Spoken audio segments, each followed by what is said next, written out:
E no São Paulo, quem será o centroavante contratado? Vou te trazer a palavra do presidente Júlio Casares sobre o tema. As últimas do mercado, bastidores, finanças, Paulo Pelaipe e Rui Costa na mira do Grêmio e muito mais. Fala aí pessoal, sou Jorge Nicola, bem-vindos a mais um vídeo do canal. Sempre bom ter vocês por aqui, sem perder tempo, pedir para deixar like, se inscrever no canal e ativar as notificações. Bora de notícia exclusiva sobre o Grêmio. Marcelo Marques já está em busca de um homem para assumir o departamento de futebol gremista na próxima temporada e a prioridade é Paulo Pelaipe.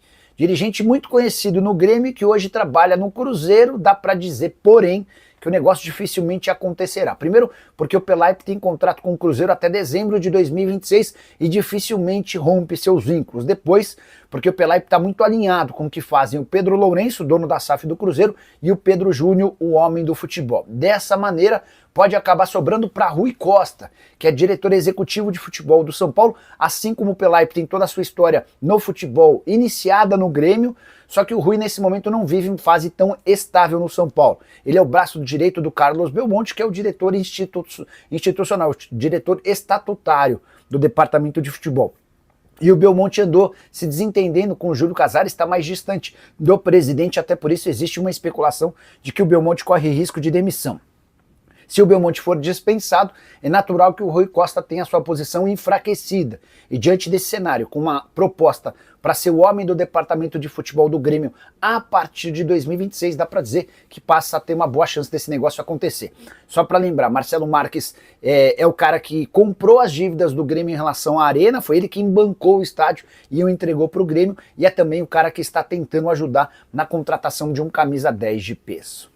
Bora te atualizar agora sobre a busca do São Paulo por um centroavante. Um monte de nome tem surgido no noticiário, no Brasil e no exterior. Por exemplo, no Paraguai, cravaram que Brian Grance, meio atacante de 18 anos de idade que pertence ao Olímpia, interessa ao São Paulo. O presidente Júlio Casares desmentiu, disse que esse nome nunca esteve na pauta.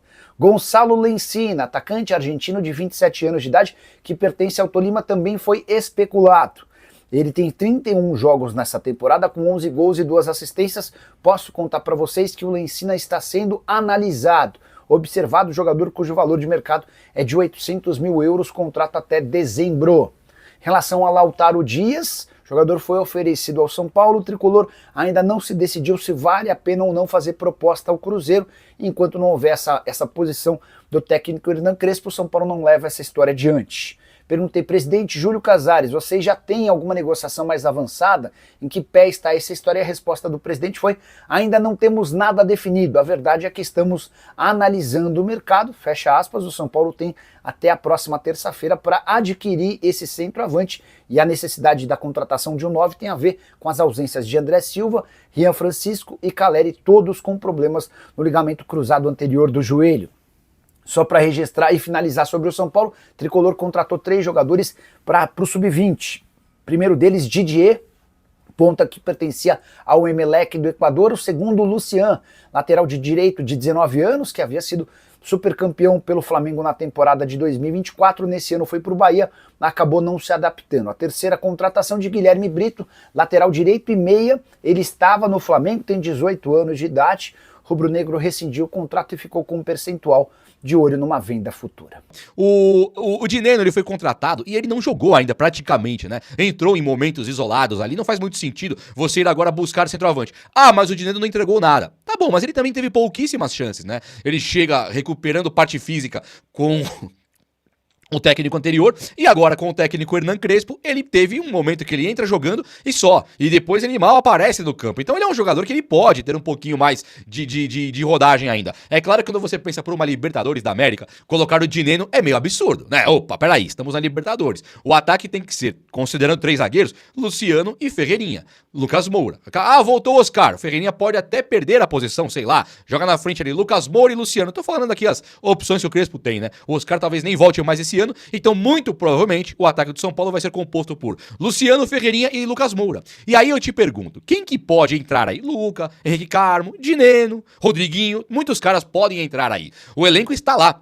Agora, quando você quer contratar um centroavante às pressas, com a prerrogativa de que tem que jogar a Libertadores ainda, quem é esse centroavante que o São Paulo vai contratar? Pense comigo, raciocine comigo. Lautaro Dias foi oferecido pro São Paulo, assim como o Juan Dineno. O São Paulo pode dizer sim para o Lautaro Dias. E o Lautaro joga nesse São Paulo aí? O Crespo vai tirar o Ferreirinha ou o Lucas Moura para colocar um ataque Lautaro Dias e Luciano? Não me parece muito correto isso, e nem tão pouco fazer sentido, eu diria. O Luciano hoje é atacante, o Ferreirinha é o artilheiro do São Paulo, um dos artilheiros do São Paulo. Como é que vai tirar o Ferreirinha do time? E eu sei que tem São Paulino que vai me falar agora aqui, Juba, mas aí o Ferreirinha tá muito fominha. Ele joga pra ele. Beleza. E o Henrique Carmo? Não pode jogar com o Luciano? E o Luca? Ou o Lucas Moura no ataque e o Rodriguinho fazer a meia? Pensa comigo aí, Marcos Antônio Bobadilla, 3 zagueiros, 2 alas. Só sobram 3 espaços. Eu falei muito rápido. 3 zagueiros, 2 alas. São 5. Mais 2. Bobadilla e Marcos Antônio como 2 volantes. São 7. Só sobram 3 vagas e o Rafael no gol pra dar 11. Aí você coloca essas 3 vagas. Uma é do Luciano, a outra é do Lucas Moura. Sobra uma vaga pro Ferreirinha tentar entrar com o Lucas de meia, ou então o Lucas vai pra frente pro Rodriguinho jogar de meia. Fora o resto que você tem de variedade no elenco. Ah, mas o Lucas Moura não voltou ainda. É verdade. Então você tem que buscar um cara pro lugar do Lucas Moura e não pro lugar do André Silva. Percebe a contradição do São Paulo? Eu, sinceramente, eu gostaria de ver, por exemplo, um atacante igual o Gabigol no São Paulo. Eu vou falar do Gabigol já. Mas se você me perguntar, Lautaro Dias, Diego Costa, lembra o Diego Costa? Aquele que jogou na Espanha, Inglaterra, seleção da Espanha. Ele é brasileiro, mas jogou na seleção da Espanha. Jogou agora, recentemente, aí no Atlético Mineiro. Eu lembro dele no Atlético Mineiro. É o Diego Costa. Jogou acho que no Grêmio também. Aquele que era do Chelsea e tal. Do Atlético de Madrid. Como é que você pega um cara desse hoje e você coloca pra jogar? O cara tá velho. Ele já não entregava nada no Atlético Mineiro. Depois de 2 anos, 3 anos, você vai chegar e colocar um cara desse no São Paulo. Sabe? Não tem como. Então, pra mim, o São Paulo, ou ele tem que ir buscar um centroavante extra classe, totalmente diferenciado, que até o Luciano vai ter que... Opa, aqui chegou o cara lá. Aí sim, você coloca o cara ali pra jogar. Aí não tem jeito. Ah, chegou o cara. Tem que pôr. Agora, pra ir buscar cara meia boca, o meia boca é o Dineno, meu amigo. Igual o Lautaro, é o Dineno. Igual o Diego Costa, é o Dineno. Se quiser trazer o Gabigol, qual que é a pegada aí? Quanto ganha o Gabigol? Dizem que ganha 3 milhões. Vamos trabalhar com esse número aí. Gabigol ganha 3 milhões. Quer trazer Gabigol pro São Paulo?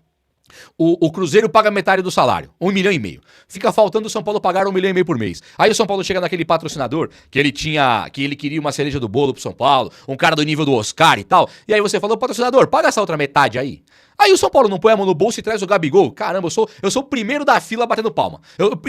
Pra bater palma pra isso, eu sou o primeiro da fila. Cruzeiro paga um teco lá, patrocinador paga um teco lá e a gente pega o Gabigol. Não vou dizer de graça, São Paulo paga também um pouquinho. O que ele pagaria aí pro novo centroavante que ele vai trazer, aí eu sou completamente a favor. Porque é o Gabigol. Ah, mas o Gabigol tá acima do peso, sei lá, parou de jogar futebol, concordo. Só que o Gabigol, ele é um cara que ele pode voltar, chegar no São Paulo e jogar muita bola. Nós sabemos do potencial dele. O cara é artilheiro de brasileiro, artilheiro de Copa do Brasil, artilheiro de Libertadores, é campeão brasileiro, campeão de Copa do Brasil, campeão de Libertadores, sempre sendo um dos protagonistas. Tudo bem que é um timaço do Flamengo, mas ele jogou muita bola no Santos. É um cara diferenciado, né? Você fala, peraí, vou trazer o Lautaro Dias. Ninguém nem espera que ele jogue mais que o Luciano. O Gabigol, se chegar aquele Gabigol do Santos e do começo do Flamengo lá, tá maluco, chega um cara que desequilibra o jogo. Artilheiro, batedor de pênalti, líder, que faz gol toda hora. Então, assim, é uma incógnita. Pode chegar um cara que não vai jogar nada? Até pode.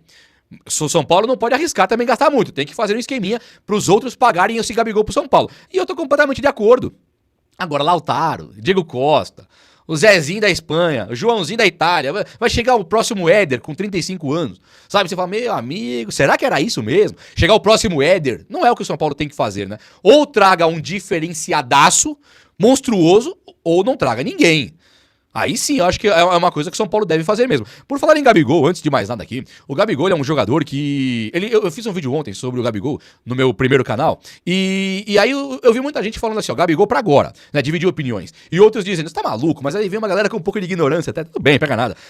Sou grandinho também aqui, eu aguento, né? Mas assim, os caras chegam e falam assim, cala a boca, meu, Gabigol. Ô, cala a boca, sabe nada esse Gabigol. Tá bom, cara. Mas peraí, nós estamos falando de um cara que é artilheiro de tudo, né? Eu concordo que ele custa muito pelo que ele entrega hoje, isso é indiscutível.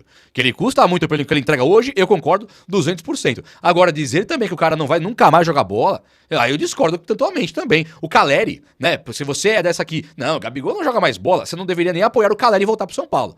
O Caleri teve uma trajetória no São Paulo brilhante, lá em 2016, aí ele foi embora do São Paulo, ele não parecia nem jogador de bola mais, ele não sabia jogar bola. Eu vi alguns jogos dele na Inglaterra, especialmente, não vi na Espanha, mas na Inglaterra eu vi.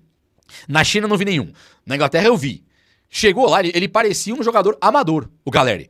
E quando ele chega no São Paulo, ele volta e é artilheiro da Copa do Brasil, campeão, caramba. É ídolo da maioria dos São Paulinos. É meu ídolo, sim. Caramba, é ídolo, né? Igual Raí, igual Rogério, não. Mas eu gosto demais do Caleri. Então, assim, se você não quer o Gabigol porque ele não está bem hoje, não poderia o Caleri ter vindo pro São Paulo. Não poderia, talvez, até o Lucas Moura ter vindo pro São Paulo, né? O Hernanes, isso é uma história interessante do Hernanes. O Hernanes, quando ele vem pro São Paulo em 2017, 18, acho que foi, que ele vem pro São Paulo ali com o Rogério Ceni, que ele evita o São Paulo de cair, lembra? O Hernanes, quando ele volta a primeira vez. Depois ele voltou de novo, contratado, não era mais da China, aí ele não jogou bem. Mas na primeira que ele volta pro São Paulo, ele estava no time da China e no time B da China. Então vai saber o nome do time, o Guinzhou Xinzhao. Ele estava no Guinzhou Xinzhao B. Então você fala, não, o Hernanes não presta mais. Aí ele vem pro São Paulo, é o melhor jogador do futebol brasileiro. Do Brasil, não era do São Paulo. Ele jogou mais do que todo mundo naquele ano que ele volta pro São Paulo. Então falou, Gabigol não presta. Não joga mais bola, me vem na cabeça esses exemplos aí, do Hernanes, vem também esse aí do outro, do Caleri. São exemplos que o São Paulo teve de trazer jogadores que estavam encostados praticamente. O Caleri também estava na China. O São Paulo traz o Caleri e o Hernanes da China. E os caras chegaram aqui, eram melhores jogadores do futebol brasileiro. Tanto o Caleri na primeira passagem, quanto o Hernanes na segunda passagem pelo São Paulo, depois que foi revelado e ganhou os brasileiros aqui. Então, eu, sinceramente, acredito plenamente que se o Gabigol chegar no São Paulo hoje, com vontade de jogar bola, com devido espaço, ele pode ser um jogador grandioso já para essa próxima Libertadores. Claro que ele tá mal, indiscutível. E é claro, é óbvio também, que o São Paulo não pode gastar um rio de dinheiro com o Gabigol. Só. O São Paulo, ele viu agora o Shailon, meia cria da base do São Paulo, que era um dos caras mais promissores do tricolor em algum momento. Ele fecha agora com o time do Mirassol.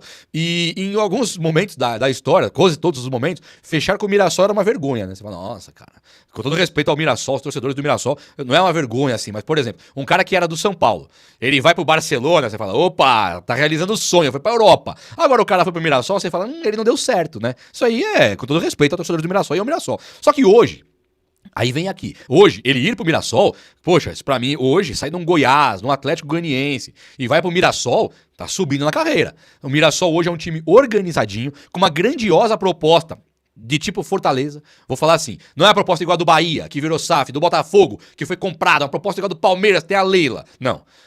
A verdade é que quando você tem um time igual ao do Fortaleza, ele passa a ser modelo de gestão. Ele compete com os grandes, não acho que de igual para igual, mas ele tem uma proposta. Qual que é a proposta do Fortaleza? É não cair e tentar ganhar uma Libertadores e uma Copa do Brasil. Ficar sempre jogando uma Libertadores e uma Copa do Brasil e tentar ganhar alguma. Isso é proposta do Fortaleza. Então ele monta um time ali. Nem é tão modesto assim, é um time qualificado do Fortaleza. Hoje tá muito mal, né? Mas era um time qualificado, muito do que o Atlético Paranaense fez muitos anos. Não era um time que batia de frente com os outros aí financeiramente, mas no futebol em campo competia bem. E acho que o Atlético Paranaense e o próprio Fortaleza, eles mostraram um pouco do que é fazer no futebol, almejando dentro da sua realidade. E o Mirassol faz isso hoje. Hoje o Mirassol, dentro da realidade dele, é um time que tá brigando por vaga de Libertadores. É lindo de ver. Tá de parabéns demais. E aí o Shailon ir pra lá hoje é sim uma subida na carreira. Tá de parabéns. E é um cara que eu tô citando aqui porque é um cara que era do São Paulo, né? Outro que vale a pena ressaltar, que isso é de interesse nosso mesmo, é o Beraldo. O Beraldo, ele pode sair do Paris Saint-Germain para ir pro Panathinaikos. Aí eu não acho que tá subindo na carreira, não. Aí já é declínio, já é algo... Não deu certo tanto assim quanto o Paris Saint-Germain esperava. Acho um absurdo, né? O cara é campeão da Champions, acho que campeão mundial agora, né? Foi o Paris, né? Em cima do... Não, foi o Chelsea. Mas ele chegou à final com o Chelsea. E aí o Beraldo tá na seleção brasileira.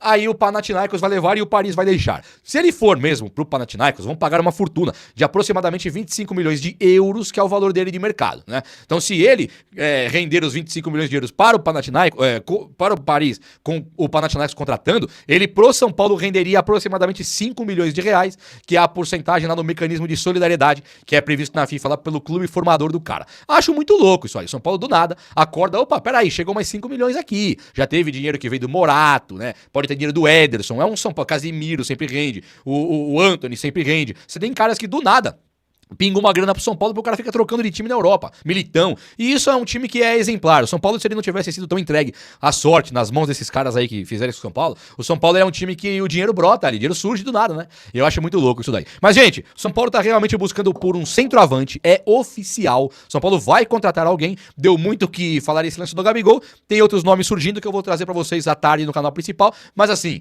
o bicho tá pegando e o São Paulo vai contratar muito em breve. Beleza, então?